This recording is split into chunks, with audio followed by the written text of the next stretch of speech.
Breaking news, nous avons en direct qu'il y a Sentinel TV,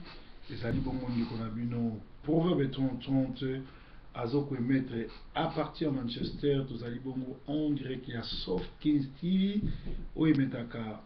live sur internet à partir de Toronto, Canada. Merci vraiment de la fidélité de Bino, merci de la préoccupation, merci de la question, merci de l'appel. Merci na soutien parce que musala o tozo sala soki bino bozo sepela kotala te tinama tokoki kosala ngo eza te mais lokola tozo ba feedback bapel na retour ezolakisa ke boza intéressé surtout bato nyonso babengaka vraiment bozalaka na motema na nga nasepelaka na bapel na bino parce que ezolakisa ke bolandaka surtout baconseil surtout makambo nyonso bozoloba nazoka la preuve émission lelo nasali yango spécialement pour na bandeko babenga na France batebele babenga partir à France bozaka na souci moko oyo bopesaki ngai conseil pe botalisaki ngai ba makambo bino bolobaki wana nasali ba enquête sur lisanga bonganga pour lelo to ya kotuna soki lisanga bonganga aviso vivre na planète nini pe azosala politique ya ndenge nini parce que ça m'étonnerait que monsieur lisanga bonganga azo continuer monter na créneau, dialogue, et pourtant, en face, il y a bateau, il y a un dialogue, tout le monde a congolais, Mouazate, Batunu Swaïbi Ndengeni Mboke est occupé, Batunu Swaïbi Ndengeni Kabila, Azo Sakanaba congolais, alors Moutouanengwana, Burkinabé, Bango na Bango Koutou, Basengani dialogue, et bon, Bisso na ba étranger, ba Rwandais, ba Oe, Bazo occupé, Bisso, Bazo Nyoko, la Soba, Oboma Bisso, tokosenga na bango dialogue pona nini alors bino bato bozolanda bato ya ndenge wana ezotalisa vraiment ke bolebisi bozali vraiment na baproblème alors il faut s'occuper na bino mpona koyebisa bino ke botika kosakana botika kobeta nzango parce que na ngonga oyo le Congo va très mal, le Congo est occupé lobby na Kigali eza na accord euté kosalama entre Kabila na Kagame ezali po Kabila a esquivé communauté internationale pour Kabila atia kao na katia mboka mais bino bozo ba bozo nga okene na dialogue yemoko Kabila za prêt na dialogue te parce que Kabila alingi atikala na Congo pour azobanga en dehors aux la président fuba kangaye par rapport à ba crime à sali communauté internationale et à la justice américaine et à la CPI bazali na ba information ebelé déjà ba fichier ebelé ba yebi ba crime moko na moko Kabila ça na obiso to yebité alors les raisons à la pouvoir ils ont protégé yango moni akende ko signer contrat lobby na Kagame na Rwanda a utilisé oyabino Mesengoi ou Azali officiellement c'est lui qui est le ministre de la Défense. Officieusement, ils ont été, parce que na Congo, tout ça, na gouvernement mibale, baza officiel, na baza officieuse. Alors, ils ont comme ça, la classe politique à Congo, ils ont des classes médiocres, ils ont des élites médiocres. Comment se fait-il le monsieur Ngoïla, qui s'est fait passer pour être le ministre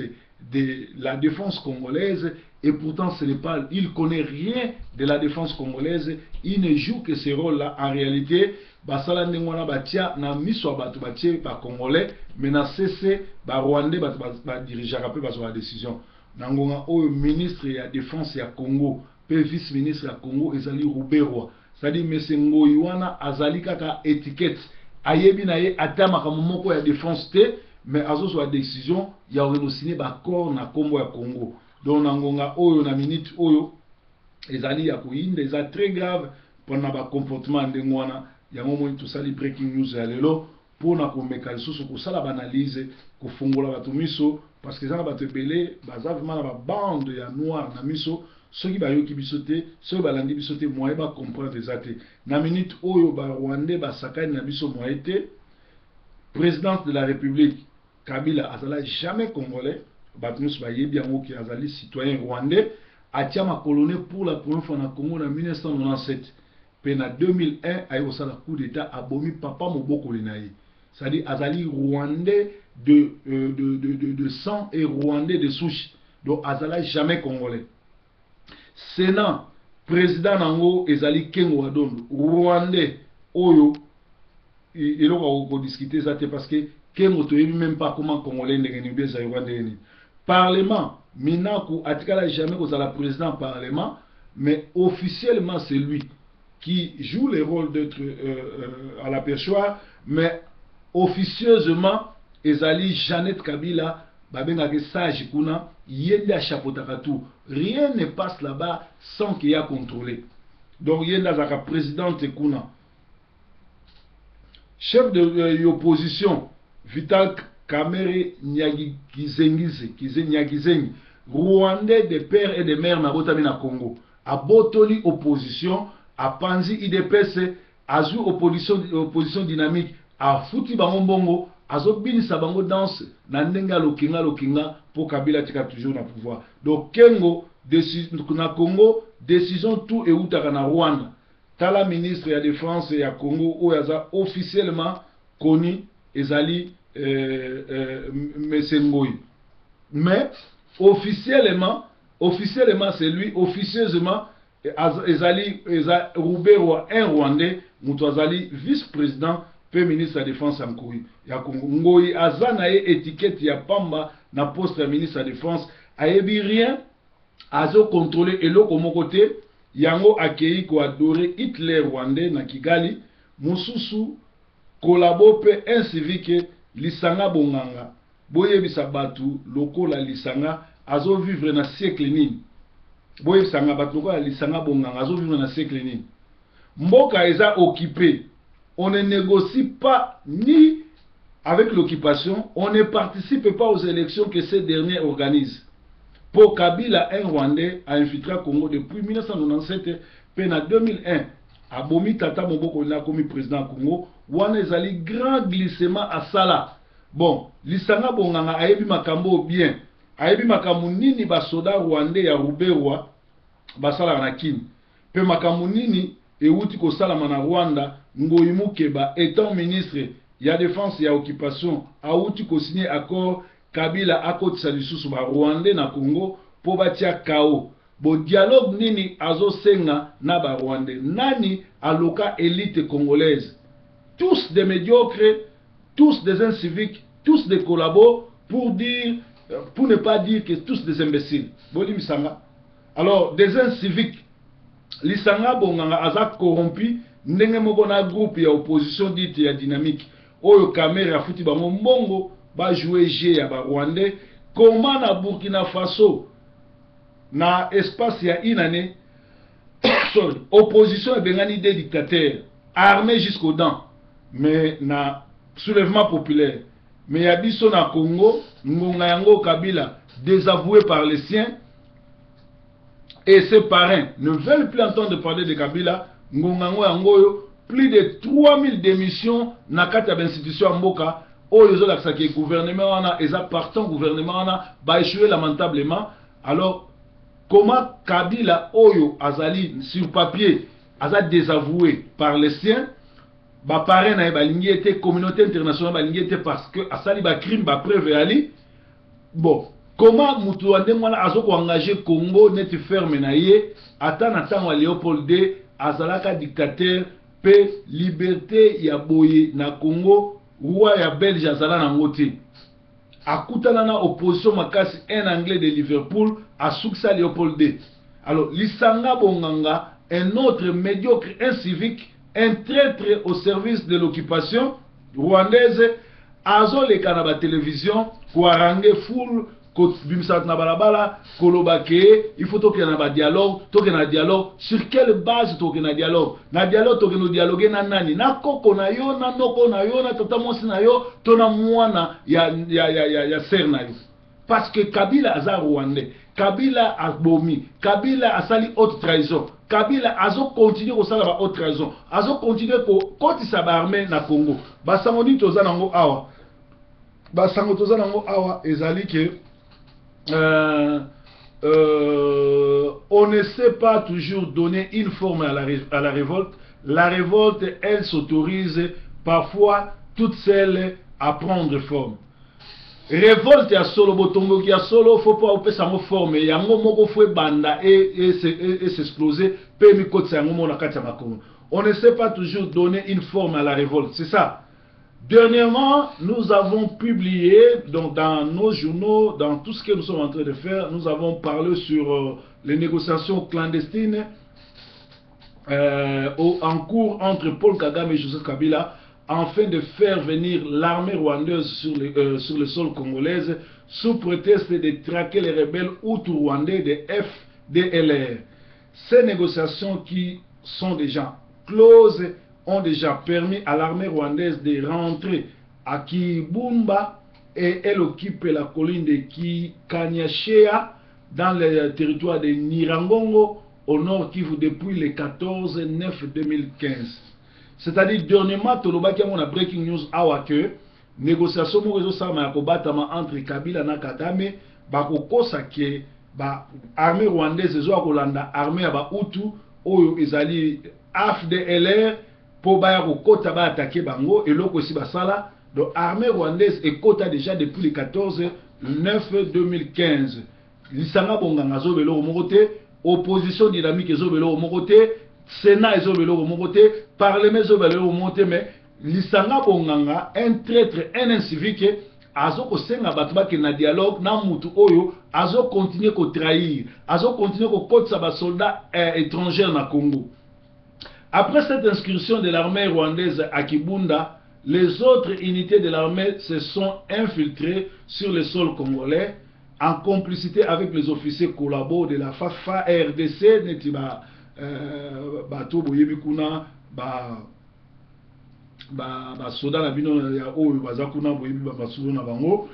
à partir de Kingi. Donc, armée rwandaise de ce côté Kibumba, unité mususu se koti s'infiltrer na mabele ba congolais na complicité à officier ba Didier Tumba batwana nyoso tout ba Yave batwana nyoso tout ba complice. Alors na ba collabo ya fafa de bazali déjà na Kinga et puis bazo continuer la région encercler région ya haute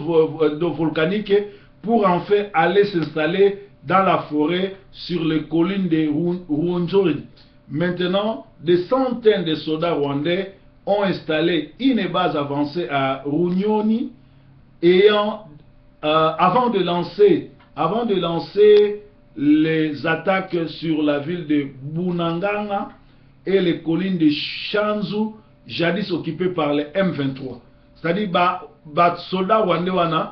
si Koti, bazo c'est la ba attaquer si ba Koti na ba région oyo pour bazo c'est la mot d'ordre pour ba attaquer Congo ba kota pour na kolobake baye ko landa ba Hutu o ba kota yi awa. Donc tolobi bo ba komaki yango lelo, donc c'était hier le 24/9, les accords clandestins entre Paul Kagame et Joseph Kabila ont été officialisés à Kigali, où s'est tenue une réunion entre les ministres de la Défense de la RDC, Emengoy Mukena, Lusa Diese, et les ministres rwandais de la Défense, James Kabarebe. Dans cette réunion, les deux parties ont décidé que la coopération entre l'armée rwandaise et les FARDC devait reprendre dans le cadre des opérations de traque sur le FDLR comme c'était en 2009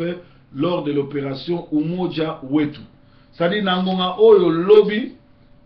ndenge na lobaki aimé Ngoimukena o azali officiellement, parce que officieusement mutu a travaillaka ezali Rubero un Rwandais. Alors ba pesi ndeko oyo Congolais un civique collabo ake no signer accord na bakor wana bazo senga coopération ezonga, et pourtant coopération wana tokoza na coopération te. Rwanda envahi Congo, Rwanda azana ba armée na ye, Rwanda azana ba citoyen na ye na Congo o bazo occuper ba haute fonction na Congo, baza ba PDG, baza un peu partout na armée, un peu partout, mais esukite ba ko signer sous accord parce que balingi ba contrôler armée ba kotsa ba élément soit disant que bazo osala kolanda ba nani bazolanda ba rebelle Hutu o bazana Congo nanu salamate ekoko salamate tango Kabila zo sali kamande mwana na ngongo yo ba démission zo salama na ngongo yo communauté internationale est désavouée mais azo take advantage ya ko kende ko sala ba contrat ko sala ba accord o économique Congo ko infiltrer le sous Congo ko insérer Congo ko tiamo na kateto parce qu'azo préparer chaos na ngonga oyo opposition dynamique to ebité so bazola la côté nini lisanga banganga to ebité azolo banini bato nyonso tu bazali parti civique mosengo bato wana nyonso tu bazolo beloko moko te et pourtant na makambo zo na Congo esengeli tozala nzela mso kolanda te tozala na nzela kolanda makambo zo sama na Burkina Faso ko s'attaquer na Kabila ko bima libanda pe ko benga naye parce que nangonga o bino bozolala mais azo so aller large azo gagner temps ya ko continuer ko infiltrer ya ko kotsa ba armée pour na kotia chaos na mboka na biso tolobi boy mais connaissant les vraies informations cette déclaration n'est qu'une simple diversion parce que l'armée rwandaise est déjà sur le sol congolais et elle attend tout simplement les ordres pour déclarer qu'une nouvelle rébellion est née. Mais cette rébellion ne sera pas une surprise car elle a été créée depuis longtemps. Mais Paul Kagame l'a mise au stand-by à cause d'une guerre qu'il mène au Burundi depuis le mois de mai 2015. C'est-à-dire que Paul Kagame a une opération déclarée rébellion moussous na Congo, où il y a chaos pour Kabila atia état d'urgence na Congo, mais il y a baby sango ezali révolution oyo salama na niveau ya mboka oyo Bujumbura.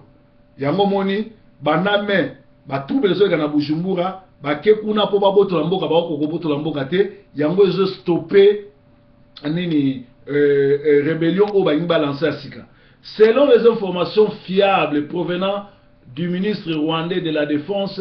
la guerre de Burundi a coûté à l'État rwandais beaucoup de millions de dollars sans résultat palpable jusqu'aujourd'hui. Et ceci s'est aggravé lorsque le 13/9/2015, les services de sécurité burundais ont mis la main sur beaucoup d'armes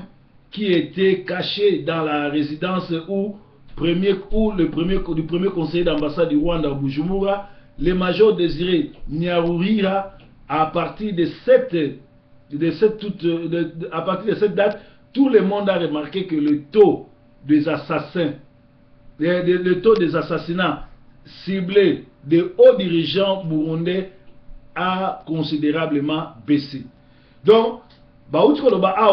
makambo changé qui depuis le 13 mai, le 13/9, service de renseignement à Burundi et qui dès qu'on kanga ba arme na oezali ko batama na premier conseiller ambassade ya Rwanda na Burundi et vous remarquez que banda mukolo wana ba assassinat ciblé ici na Burundi. Alors mutazo organiser le local surtout ezali Hitler africain Kagame. Paul Kagame a changé de stratégie, revenu sur la rébellion congolaise pour aller piller les ressources de la RDC afin de trouver les moyens financiers permettant de poursuivre les opérations au Burundi. C'est-à-dire Paul Kagame a changé de stratégie, a moni que guerre à Burundi et Kotseli Mbongote et Bébisile Mbongobele a replié aya na Congo copier Kobenda Moro par Kabila sera celui-ci nde a ko financer guerre naie au Ezakuna. Depuis 1996, Paul Kagame et les FPR considèrent la RDC comme leur pays où ils peuvent facilement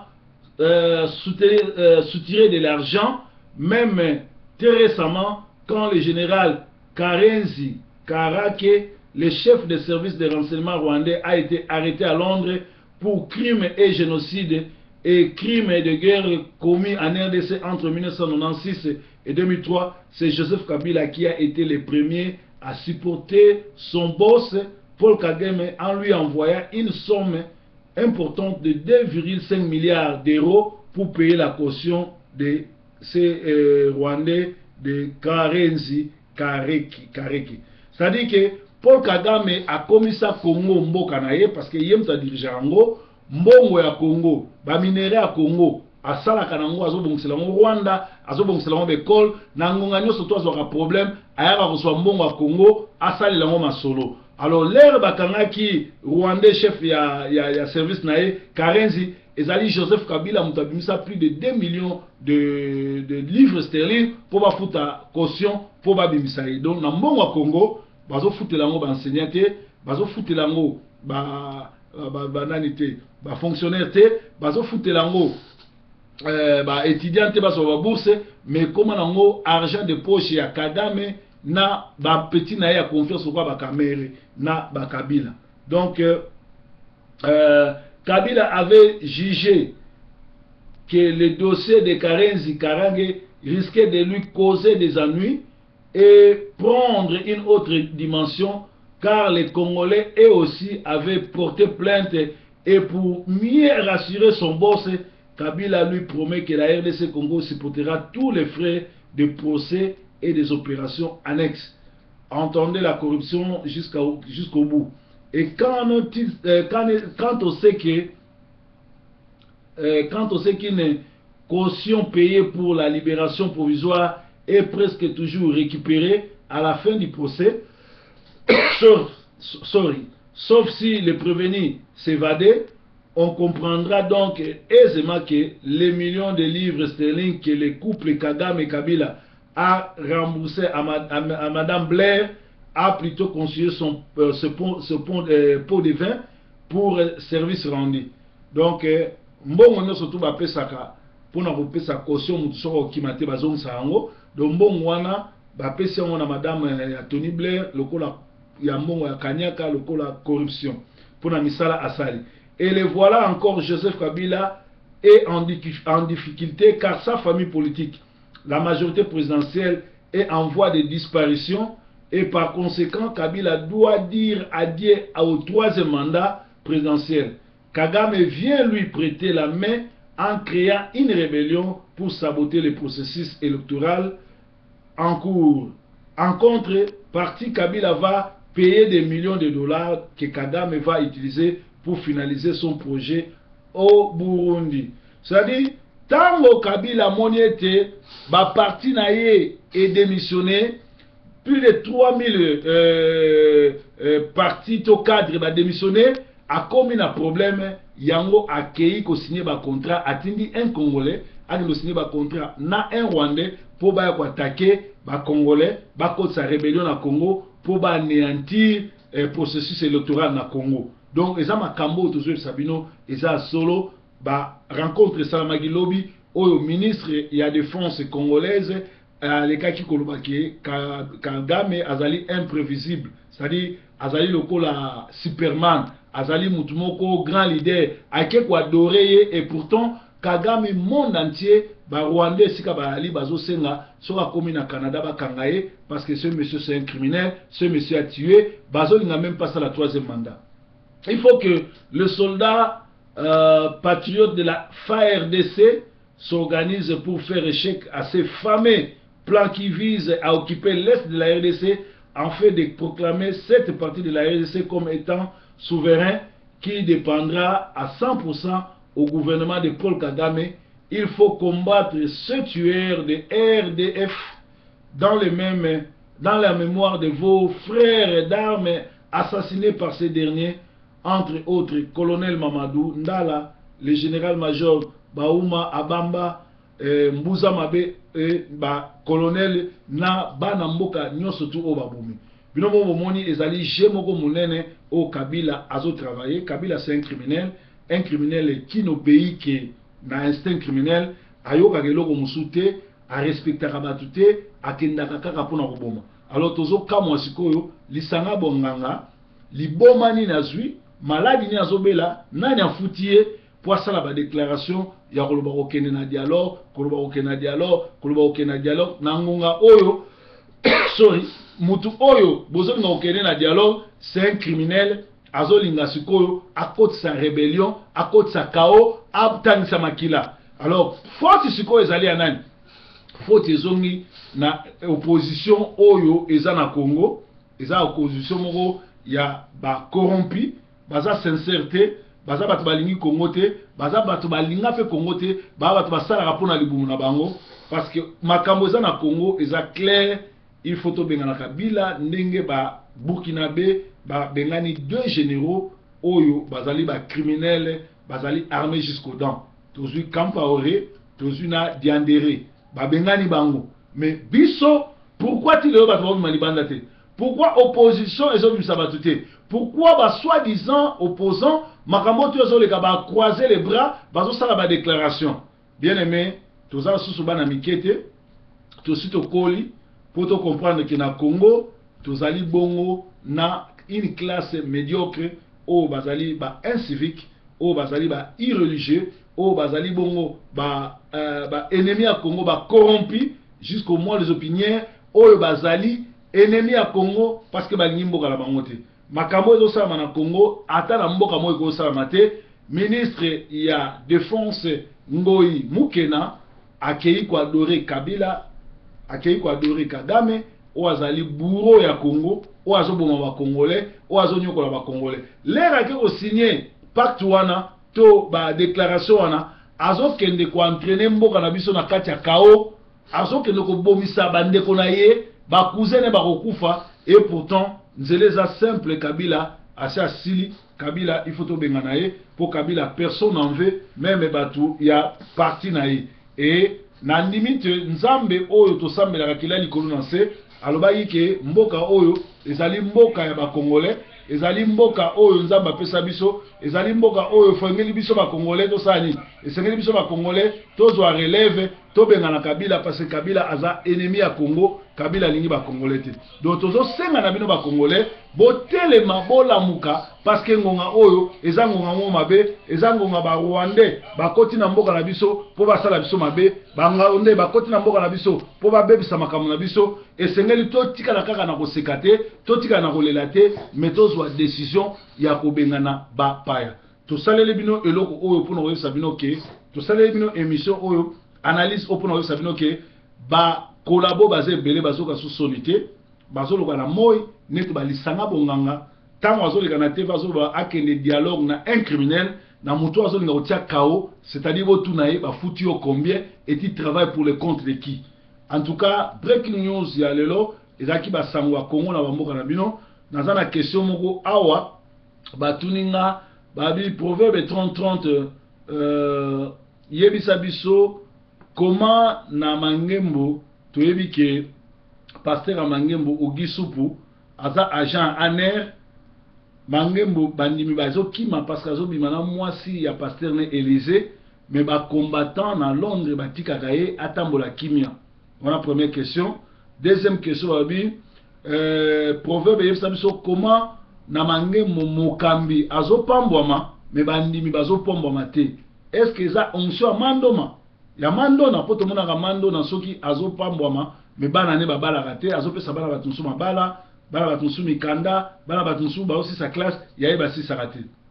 Toyebi ete disciple na ye moko Timothée aza na Birmingham,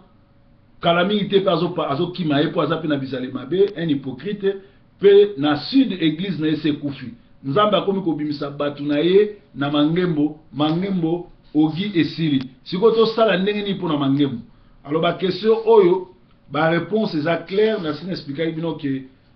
soupe normalement à côté à souté parce que a sali crime, a sali eloko ezakate abomination parce que azui moi si à Élysée a commissaire makamunae, c'est connu de tout le monde, yango Élysée a démissionné ya Kindeki, pe azalaka agent ya ANER batobele ba yebiango, mais lelo oyo qui est combattant qui ne l'est pas parce que na Angleterre tout ça va combattre un belé. Oyo soko pesi 100 livres, 200 livres, à comme garde corps na yo. C'est-à-dire à l'ongwe directement combattant, à comme garde corps na yo. Tu évites sur un combattant, tu bien un collabo. Alors c'est ça le plus grand problème. Bato belé, bayaki na combat pour couper zaki souté pepele silaki, ba comme si combat cop. Batande ngwana toko compter sur bangote, yango bomoni ke bayebi bien ke Ogi azali collabo, bayebi bien que Soupu aza collabo, bayebi bien que Sakanos aza collabo, bayebi bien que Kikwatana ndeko na ye Mario Kikwatana ndeko na ye bienvenue Songi Songi ba collabo bakenda kosa ba réunion na ambassade ya Congo na ba madame Kwiti bango nyoso groupe na bango baza koleka na TV boyebi ba collabo, mais ti lelo baza sans inquiétude ba na bango ba kusha mukeo batikali oyo nde tonito bandela combat pour na libérer mboka. Donc c'est ça le problème na pesio ba réponse nanga o etikali tant tozo les cas pour bato ba fonga ba miso tozo les cas pour bato ba yeba tozo ba pour bato ba comprendre makambo zo na Congo. Breaking news sango ya Congo na mboka na bino baba for now.